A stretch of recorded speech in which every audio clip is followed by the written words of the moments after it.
Panjatkan puji dan puji syukur kita kehadiran Allah Subhanahu wa Ta'ala yang telah begitu banyak memberikan kita kesempatan iman Islam pada diri kita, nikmat sehat dan berjuang, dan senang bahagia sekali rasanya kita dapat kembali berkumpul di pengajian Muslimah Jogja.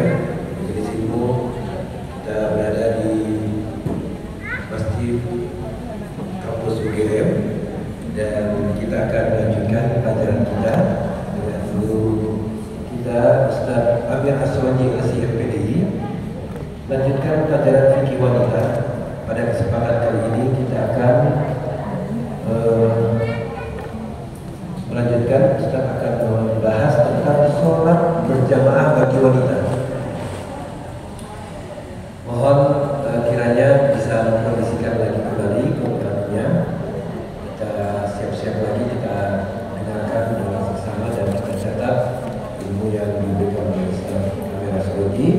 Dan mungkin kalau ada sedikit waktu nanti silakan bertanya, dan kita harapkan pertanyaan yang sesuai dengan tema kita pada kesempatan kali ini tentang masalah sholat. Ya, kepada beliau Ustaz Amir kami persilakan. Kepada Ustaz. Bismillahirrahmanirrahim. Assalamualaikum warahmatullahi wabarakatuh. Innal hamdalillah nahmaduhu wa nasta'inuhu wa nastaghfiruh wa na'udzu billahi min shururi anfusina wa min sayyiati a'malina. May yahdihillahu fala mudilla lahu wa may yudlil fala hadiya lahu. Wa asyhadu an la ilaha illallah wahdahu la syarika lahu wa asyhadu anna Muhammadan abduhu wa rasuluh sallallahu alaihi wasallam. Amma ba'du, para jemaah, ibu-ibu, para akhwat yang dirahmati Allah Subhanahu wa taala. Alhamdulillah kita bertemu kembali dalam kajian fikih sunnah nisa, fikih wanita sesuai sunnah. Kita masuk pembahasan sholatul jamaati lin nisa, sholat berjamaah bagi para wanita.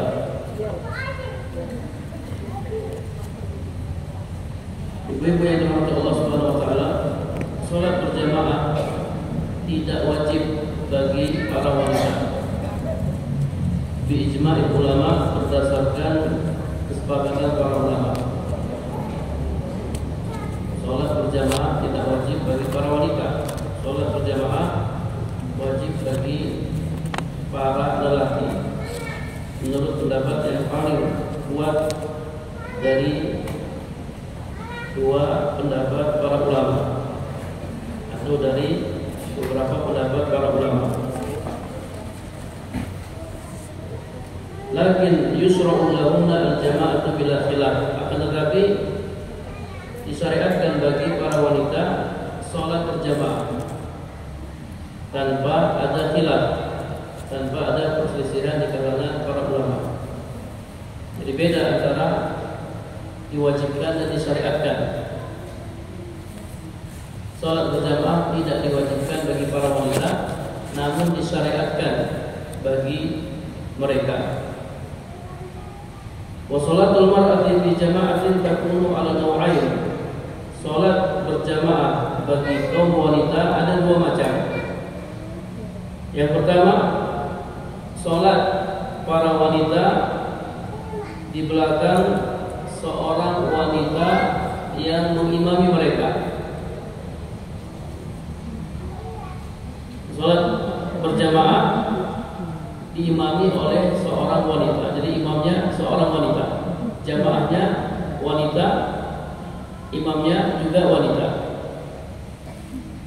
Yang kedua, sholatun nisa khalfar rijal. Sholatnya para wanita di belakang laki-laki. Baik, yang pertama, sholatun nisa khalfa imra'atin ta'ummuhunna. Sholat para wanita di belakang seorang wanita yang mengimami mereka.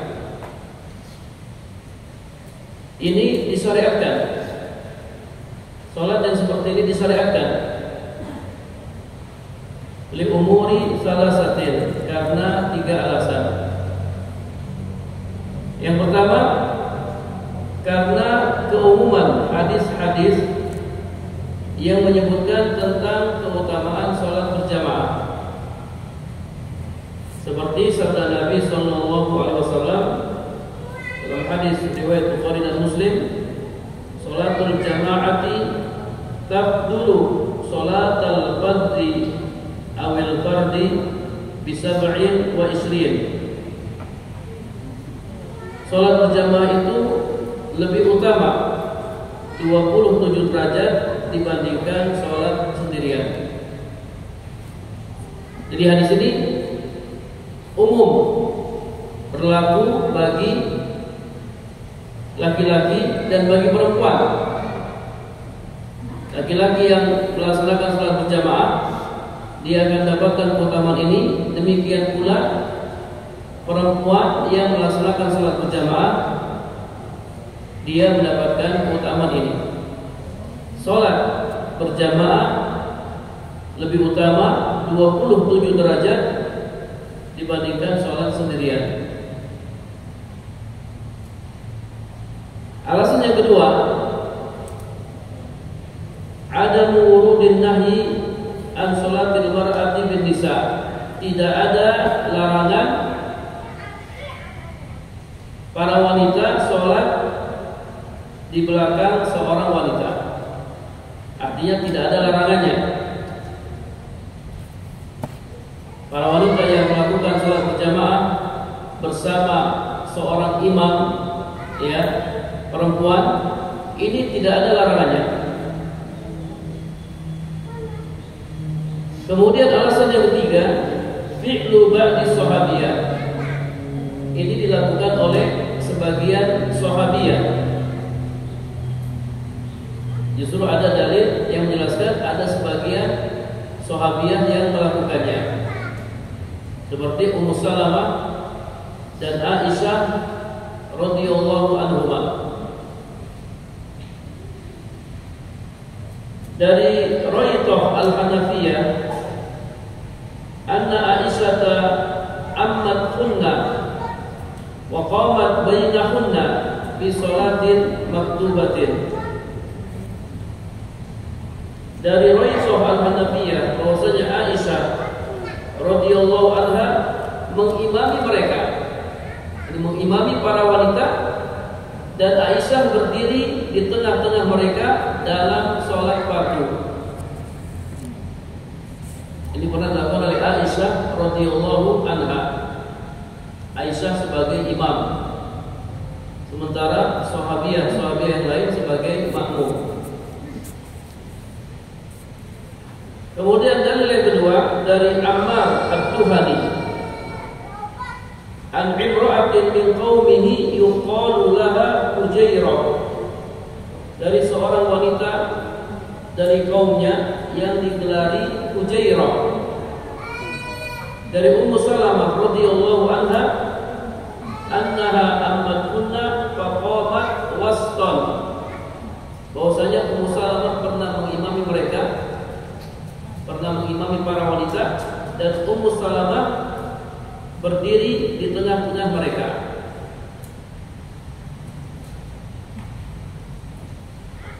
Wa hadzal fi'lu min as-sahabiyat ma'a 'adami wujudil mukhalif yadullu ala masyru'iyyati imamatil mar'ati lin-nisa.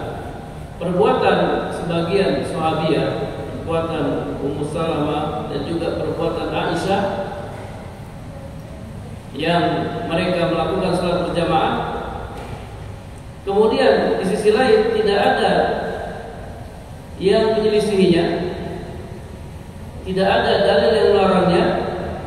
Ini menunjukkan disyariatkannya seorang wanita mengimami kaum wanita. Wallahu a'lam. Ya, jadi kesimpulannya disyariatkan seorang wanita mengimami kaum wanita. Boleh, yang seperti ini dibolehkan. Waqad waradat jumlatu asarin an ahli ilmi ibahati dzalika. Bahkan ada sejumlah asar dari para ulama yang menjelaskan bahwasanya hal ini dibolehkan. Baik. Man ahaqqu bil imamati minhunna. Siapa yang paling layak menjadi imam dari para wanita? Fa idza shallat jamaah an-nisa fa inna ahaqqahunna bil imamati aqra'uhunna li kitabillah. Jika para wanita sholat berjamaah sesama mereka, maka yang paling berhak menjadi imam adalah yang paling banyak hafalan Qur'annya. Aqra'uhunna li kitabillah, yang paling banyak hafalan Qur'annya. Fa in kana fil qira'ati sawa' fa a'lamuhunna bisunnah. Jika mereka dalam hal hafalan Al-Quran itu sama, maka yang paling tahu tentang sunnah di antara mereka. Kemudian, wa in kana nisa fi baiti ihdahunna fa inna sahibatal bait hiya ahaqquhunna bil imamah illa an ta'dana li ghairiha. Jika para wanita berada di rumah salah seorang wanita, jadi ibu-ibu misalnya bertamu di rumah teman ibu-ibu, ya seorang wanita, maka yang paling berhak menjadi imam adalah sahibatul bait, pemilik rumah. Yang paling berhak menjadi imam adalah sahibatul bait, pemilik rumah. Illa an ta'zana li ghairiha, kecuali dia memberikan izin bagi yang lain untuk menjadi imam. Kecuali dia silakan ya, anti yang jadi imam misalnya. Tapi asalnya yang berhak menjadi imam adalah sahibatul bait, ya tuan rumah.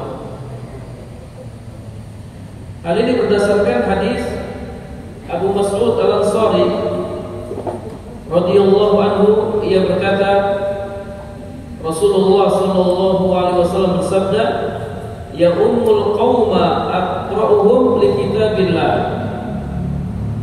Yang berhak mengimami suatu kaum adalah orang yang paling banyak hafalan Qur'annya. Fa in kanu fil qira'ati sawa'an fa a'lamuhum bisunnah. Jika mereka dalam hal hafalan Al-Quran itu sama, maka yang paling tahu tentang sunnah. Ini yang didahulukan. Fa in kanu fi sunnati sawa'an fa aqdamuhum hijratan. Jika pengetahuan mereka tentang sunnah sama, maka yang lebih dahulu hijrah. Didahulukan yang lebih dahulu hijrah. Kemudian kata Nabi sallallahu alaihi wasallam, wala yaumanna ar-rajula fi sultanihi. Janganlah sekali-kali seseorang mengimami orang lain di wilayah kekuasaannya.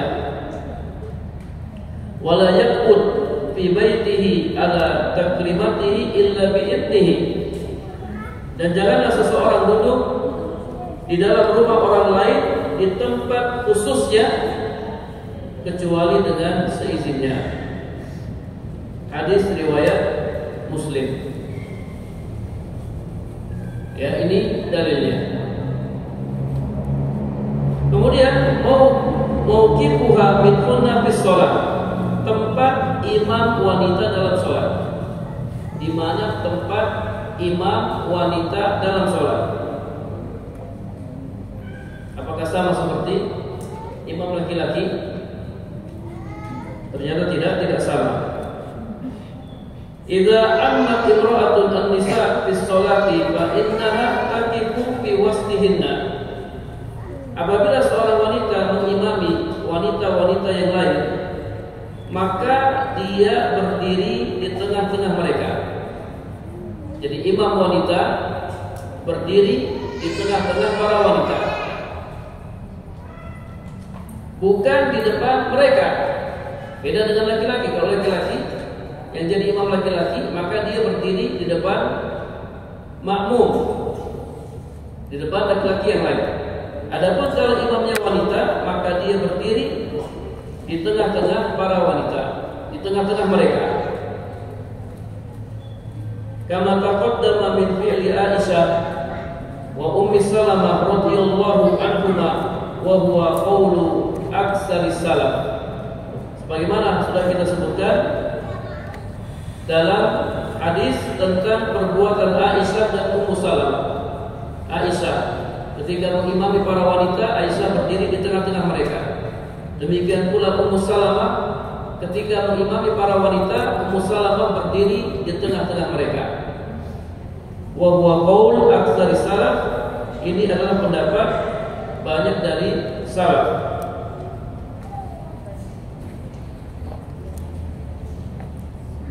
Kemudian khairus sufufin nisa, sebaik-baik shaf bagi para wanita. Idza kanatil mar'atu tusalli ma'an nisa ba'idat wa munfaridat an jama'atir rijal fa innahu yabdulu shaffal awwal alladhi ba'da. Apabila seorang wanita salat bersama wanita-wanita yang lain jauh dan terpisah dari jamaah laki-laki, maka yang paling utama bagi mereka adalah shaf yang pertama. Perhatikan ibu-ibu, yang paling utama bagi mereka adalah shaf yang pertama, kemudian shaf berikutnya. Ini kalau mereka sholat sesama mereka, sesama para wanita. Yang paling utama adalah shaf yang pertama, kemudian shaf yang kedua, ketiga, dan seterusnya. Dalilnya sabda Nabi sallallahu alaihi wasallam, "Innallaha wa malaikatahu yusholluna 'ala sufufil awwal atau sufufil ula." Sesungguhnya Allah dan para malaikatnya bersalawat kepada shaf yang pertama. Adapun jika para wanita sholat di belakang laki-laki, maka sebaik-baik shaf bagi mereka adalah shaf yang paling belakang, shaf yang terakhir. Dan seburuk-buruk shaf bagi mereka adalah shaf yang pertama, kama sayati fi mawdi'ihi, sebagaimana nanti akan dijelaskan pada tempatnya.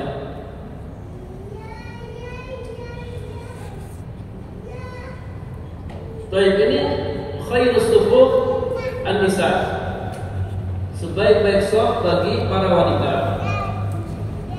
Kemudian al tajharul mar'atu fi sholatiha bin nisa, apakah seorang wanita dia mengeraskan suaranya ketika sholat bersama wanita-wanita yang lain? Tajharul mar'atu fi sholatil jahar wa in kana sama rijal fala tajhar illa ayyakunu min maharimiha fala ba'sa. Jadi seorang wanita yang menjadi imam, dia mengeraskan bacaannya dalam sholat yang dikeraskan bacaannya, dalam sholat subuh, dalam sholat maghrib, dalam sholat isya. Ini kalau dia mengimami ya para wanita.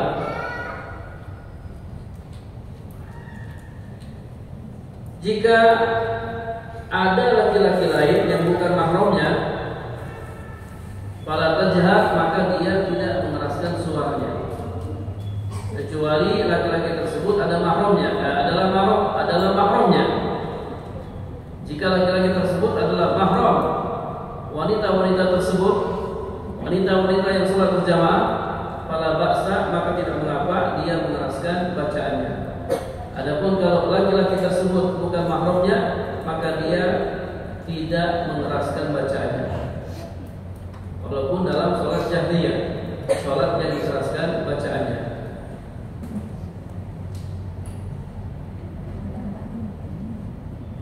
Baik, ini yang pertama, salatun nisa khalfa imra'atin ta'ummuhunna. Salatnya para wanita di belakang seorang wanita yang mengimami mereka. Kemudian yang kedua, salatun nisa khalfa rijal. Salatnya para wanita di belakang laki-laki. Baik, ini disyariatkan atau tidak disyariatkan? Kata penulis, wa yusra'u lil mar'ati an tusalli al-jama'ah khalfa rijal. Disyariatkan bagi wanita salat berjamaah di belakang laki-laki. Jadi yang kedua ini juga disyariatkan. Li hadis Anas, qala shallaitu ana wa Yasin fi baitina khalfan Nabi sallallahu alaihi wasallam wa ummi Sulaim khalfana wa ummi Sulaim khalfana. Berdasarkan hadis Anas berkata, aku sholat bersama seorang anak yatim di rumah kami di belakang Nabi sallallahu alaihi wasallam dan ibuku Ummu Sulaim di belakang kami. Jadi Nabi main ke rumahnya Anas, kemudian Nabi sholat bersama keluarganya Anas. Nabi jadi imam, di belakangnya ada Anas dan seorang anak yatim, dan di belakangnya ada ibunda Anas, yakni Ummu Sulaim. Ini dalil bahwasanya wanita boleh sholat di belakang laki-laki. Wanita boleh sholat berjamaah di belakang laki-laki. Kemudian hadis yang kedua, hadis Ummu Salamah. Qalat kana Rasulullah sallallahu alaihi wasallam idza sallama qama nisa hina yaqdi taslimahu wa yanfusu huwa fi maqamihi yasira.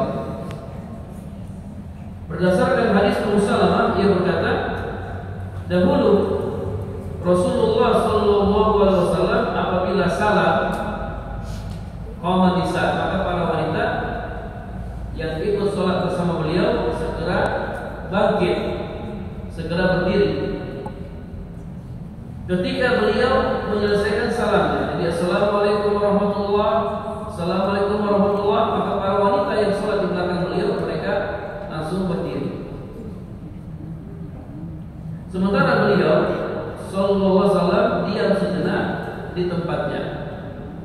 Ini juga dalil wanita boleh sholat di belakang laki-laki.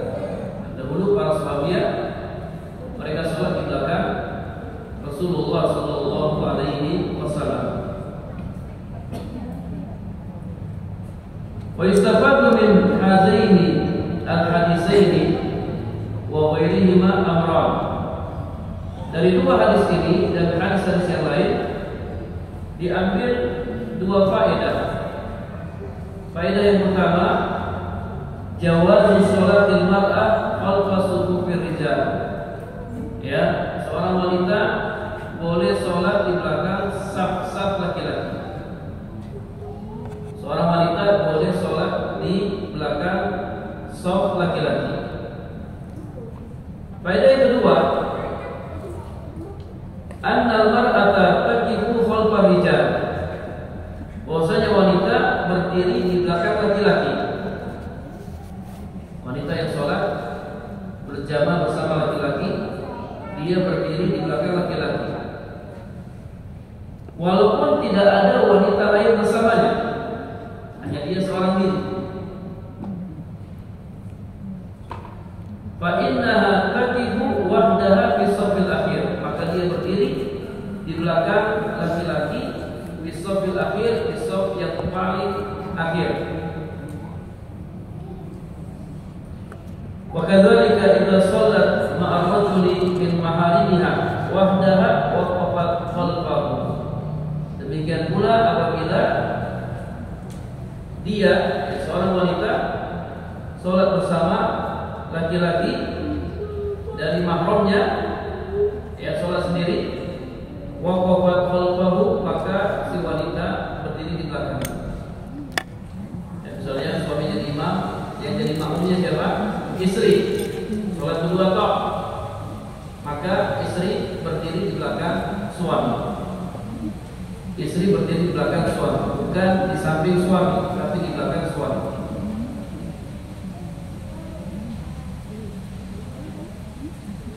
Waqad qala Ibnu Mas'ud, kana rijalu wan nisa fi Bani Israil yusalluna jami'an. Ibnu Mas'ud radhiyallahu anhu berkata, dahulu kaum lelaki dan wanita Bani Israil sholat bersama-sama. Di Bani Israil mereka juga sholat. Dahulu kaum lelaki dan wanita Bani Israil sholat bersama-sama. Maka mar'atu laha khalil.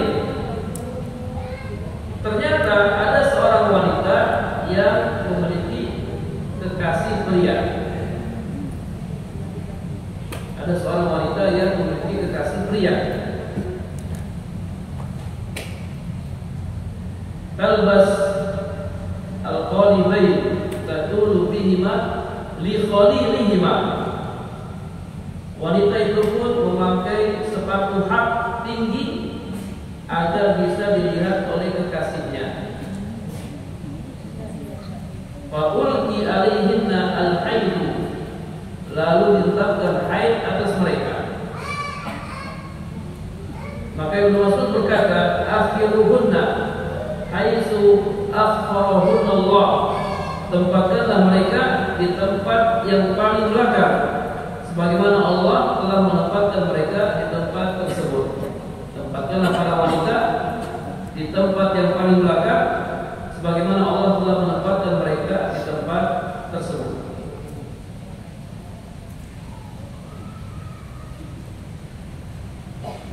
Baik, gimana kalau seandainya wanita berdiri di saf laki-laki atau di depan saf laki-laki? Kita sholat kemudian berdiri di saf gereja, di saf laki-laki atau di depan laki-laki. Kata penulis, batalat sholatuha alal ashah, maka batal sholatnya menurut pendapat yang paling sahih. Wanita yang sholat di saf laki-laki atau di depan laki-laki batal sholatnya. Berarti dia harus mengulang sholatnya. Sholatnya batal jika hal itu terjadi bukan karena kondisi darurat atau tanpa sepengetahuannya. Kalau kondisi darurat lain lagi kan. Kalau kondisi darurat lain lagi. Atau misalnya kalau dia tidak tahu hukumnya, maka lain lagi. Dia tidak tahu hukumnya, kemudian dia sholat berdiri di saf laki-laki atau di depan saf laki-laki. Maka kalau dia tidak tahu, maka tidak batal sholatnya. Ini bagian yang tahu. Wallahu a'lam.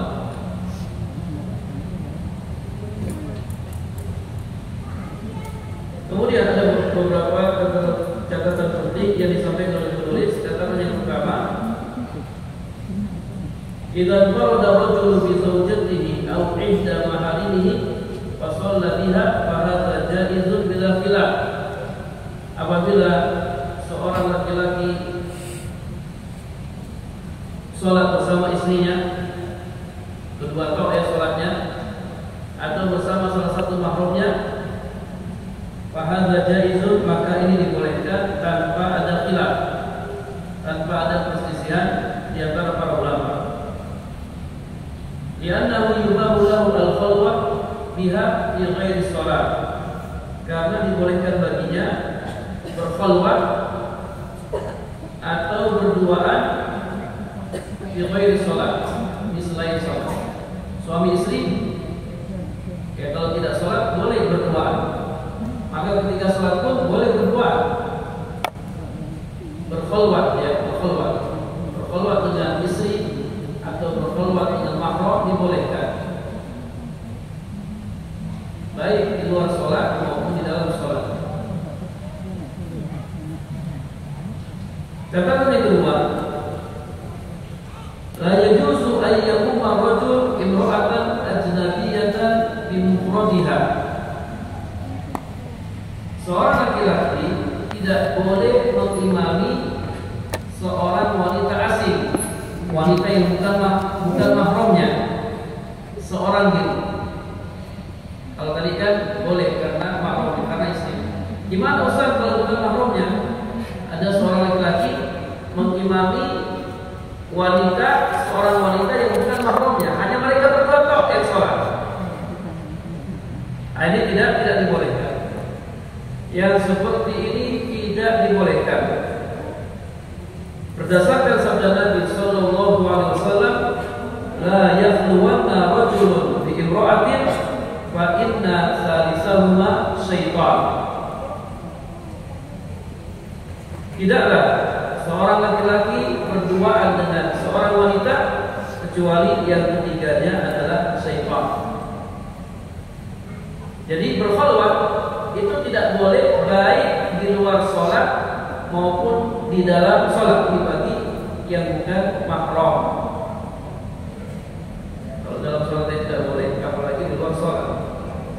Karena kalau ada laki-laki dan perempuan yang berduaan, maka yang ketiga siapa? Yang ketiga syaitan. Yang ketiga setan. Itu sangat berbahaya, sangat berbahaya. Kalau dalam sholat saya tidak boleh, apalagi di luar sholat. Kemudian catatan yang ketiga, yajuzu ayyakuma rajul majmu'atan minan nisa. Seorang laki-laki boleh mengimami sekelompok wanita. Jadi yang laki-laki hanya imamnya tok, sementara jamaahnya semua wanita. Ini dibolehkan. Lianna ijtima'ahunna yanfi al-khalwah. Karena berkumpulnya mereka itu menafikan khalwat. Dengan berkumpulnya mereka diimami dengan seorang laki-laki tidak terjadi khalwat. Khalwat itu artinya berdua. Ya, berdua. Satu laki-laki, satu perempuan. Tapi kalau satu laki-laki 5 perempuan atau satu laki-laki 10 perempuan, maka ini bukan khalwat. Khalwat itu berduaan. Wali adami wurudin nahi al-dzalik. Ini dibolehkan karena ya tadi alasan tidak terjadi khalwat. Alasan yang pertama, alasan yang kedua karena tidak ada larangannya, tidak ada dalil yang melarangnya. Kalau berkhalwat tadi ada dalil yang melarangnya. Justru sebaliknya ada dalil dari sebagian salaf. Ada dalil dari sebagian salaf bahwasanya pernah seorang laki-laki mengimami jamaah wanita yang dilakukan oleh para salaf. Walakin hada mahalluhu haitsu tu'manu al-fitnah. Kata penulis, namun hal ini boleh dilakukan selama aman dari fitnah. Amma in wujidat al-fitnah fala yajuz. Adapun jika menimbulkan fitnah maka tidak boleh. Fa innallaha la yuhibbul fasad, karena Allah tidak menyukai al-fasad, tidak menyukai kerusakan. Perhatikan ya ibu yang dirahmati Allah Subhanahu wa taala, ini boleh dilakukan kalau aman dari fitnah. Kalau seandainya tidak aman dari fitnah, maka tidak boleh dilakukan. Satu orang laki-laki mengimami 10 wanita. Kalau bisa menimbulkan fitnah, tidak boleh. Tapi kalau aman dari fitnah, dibolehkan. Ini bukan hanya di dalam sholat, di luar sholat juga sama hukumnya. Satu laki-laki, 10 wanita.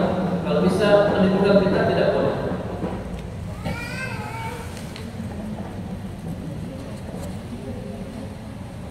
Faedah yang keempat,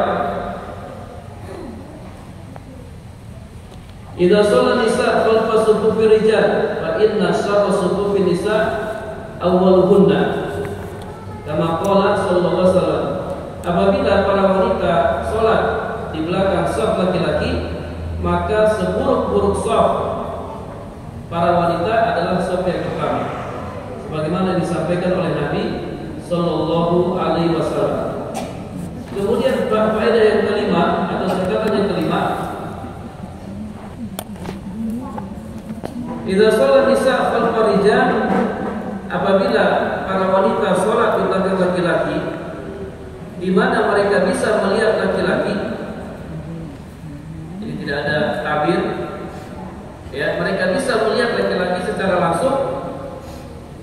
Fayajibu alla yarfa'na ru'usahunna minas sujud illa ba'da rabbil rijal wastiwa'ihim. Maka wajib bagi mereka, bagi para wanita, untuk tidak mengangkat kepala mereka dari sujud kecuali setelah jamaah laki-laki bangkit dan duduk lurus.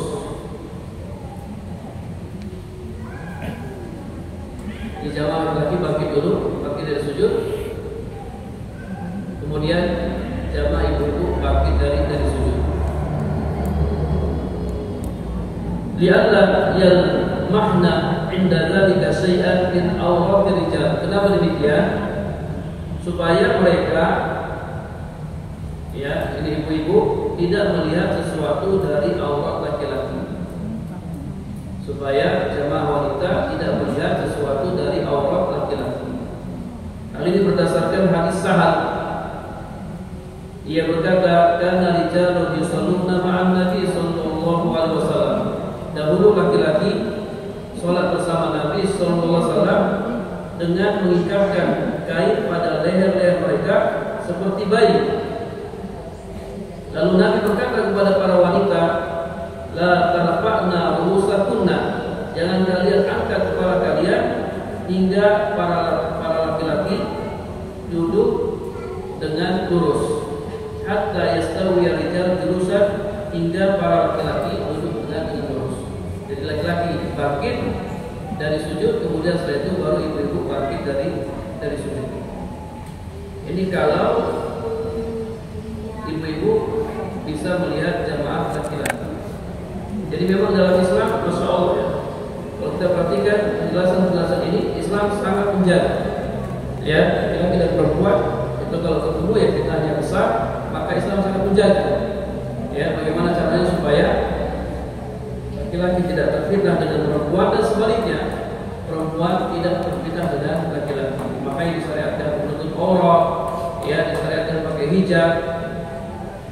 Dalam sholat saja, dalam sholat, ya, bagi ibu-ibu shaf yang paling bagus, yang paling belakang, yang jauh dari laki-laki. Shaf yang paling utama bagi laki-laki yang paling depan. Jadi betul-betul dijaga. Islam betul-betul menjaga laki-laki dan perempuan agar selamat dari fitnah. Kemudian catatan yang keenam, jika wanita hendak mengingatkan sesuatu, wahia tusolli khalfa rijal, dan dia sholat di belakang laki-laki, maka hendaknya dia menepuk tangannya. Dia tidak boleh bertasbih. Mungkin imam lupa, ya, imam salah melakukan gerakan sholat, maka para wanita cukup menepuk, ya, tangan mereka. Tidak perlu mereka mengucapkan subhanallah. Subhanallah ini bagi laki-laki. Kemudian pembahasan yang terakhir dari pembahasan sholat berjamaah bagi wanita, walaki an tusolliya khalfas sabi, ya, ibu-ibu boleh sholat di belakang imam yang masih kecil. Imam yang masih kecil. Idza kana mumayyizan 'aliman bisalat, ya, apabila anak tersebut sudah mumayyiz, bisa membedakan perkara yang baik dan buruk, dan dia tahu tata cara sholat.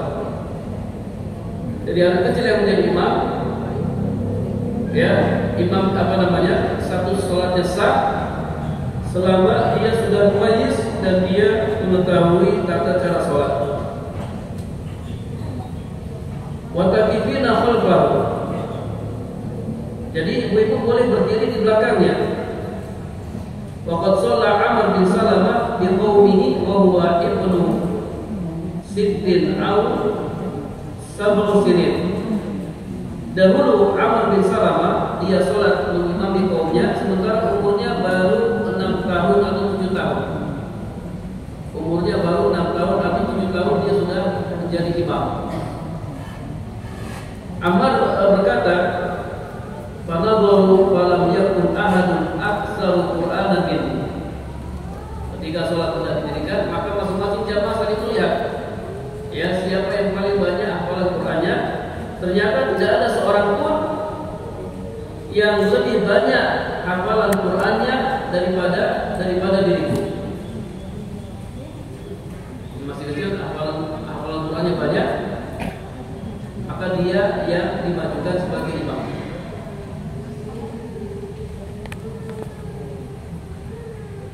Karena aku telah mempelajarinya dari kafilah yang datang. Dia mempelajari Al-Quran dari kafilah yang datang. Waqaddimuni baina aydihim, maka mereka pun mengajukanku sebagai imam. Padahal ketika itu umurku baru ibnu sittin atau sab'i sinin, baru 6 tahun atau 7 tahun.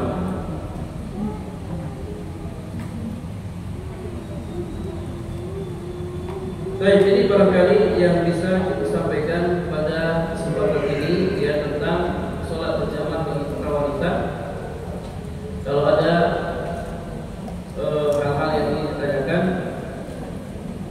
kami persilakan.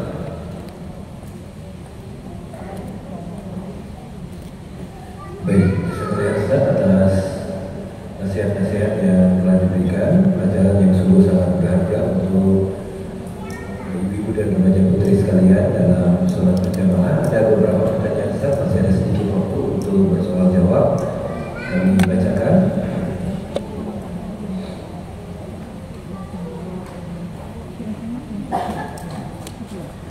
Bismillahirrahmanirrahim. Assalamualaikum warahmatullahi wabarakatuh. Ustaz,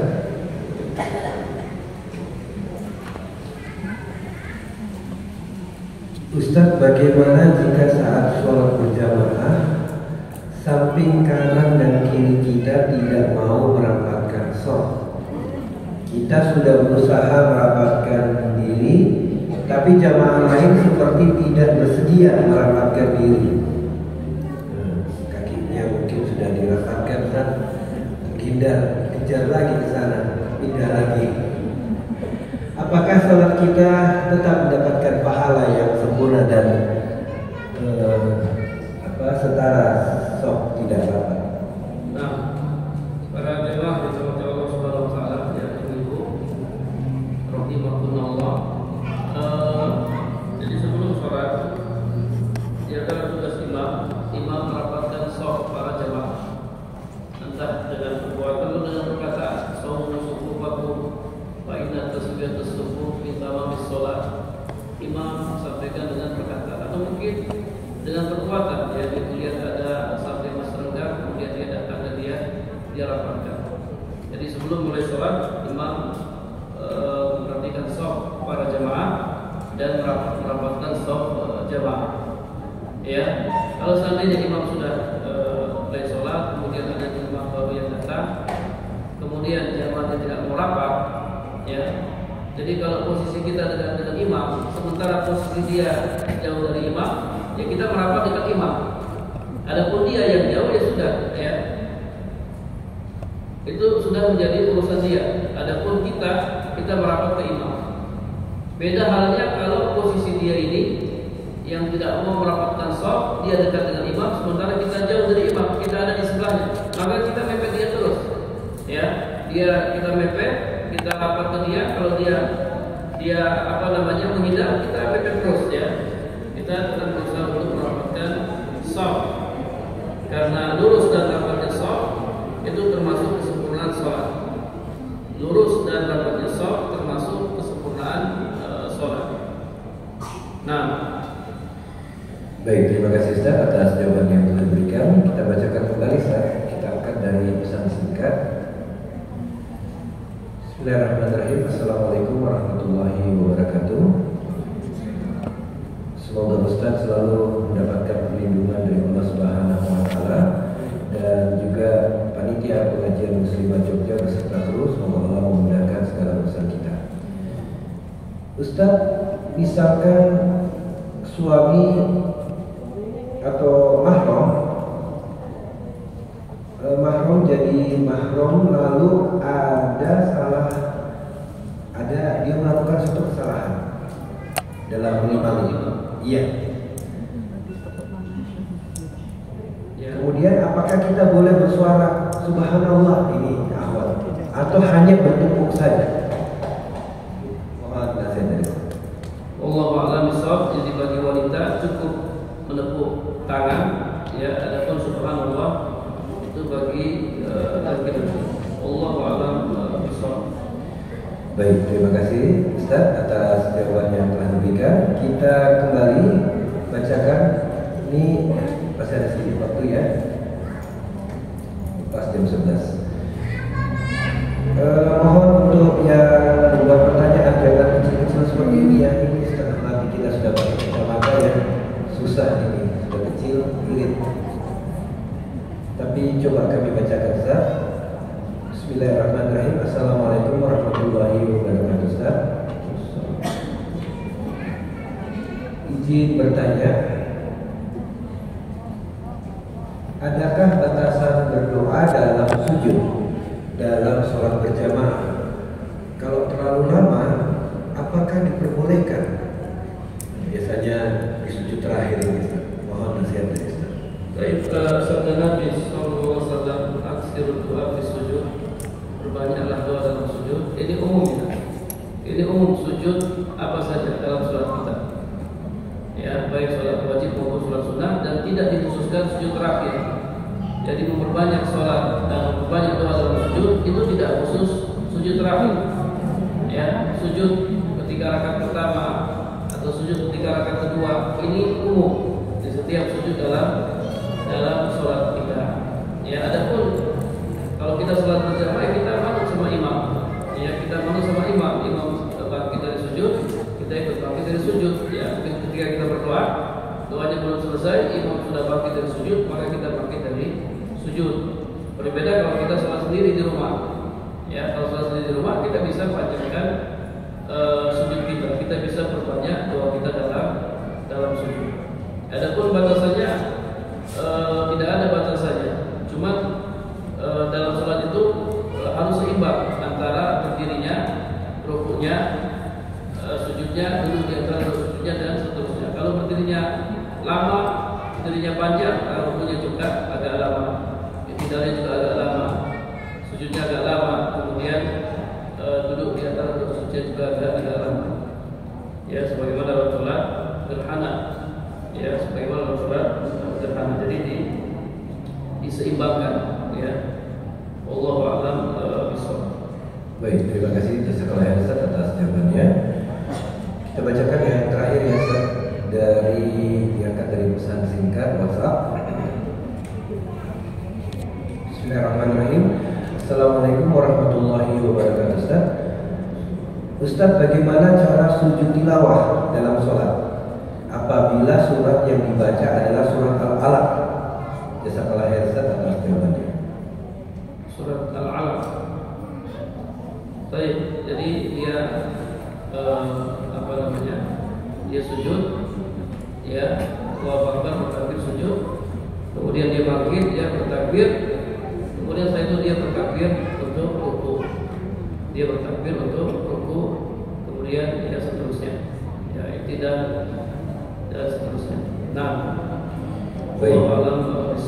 Baik, terima kasih Ustaz atas jawaban-jawaban yang telah diberikan, dan kita ucapkan jazakallahu khairan kepada Ustaz Amir Rasulullah SPDI yang telah memberikan pelajaran yang sungguh sangat berharga kepada ibu dan kepada putri sekalian di Masjid Muslimah Jogja. Semoga Allah Subhanahu wa taala selalu melindungi beliau beserta keluarga dan memberkahi umurnya dan ketaatan, dan semua yang hadir di Masjid Kampus UGM ini. Barakallahu fikum. Insyaallah kita akan bertemu lagi di kesempatan yang lain. Kita setiap Seninnya, setiap setiap hari Senin pagi mulai jam 7:30 di Masjid Kampus UGM ini kita bisa mengawali dengan takzim.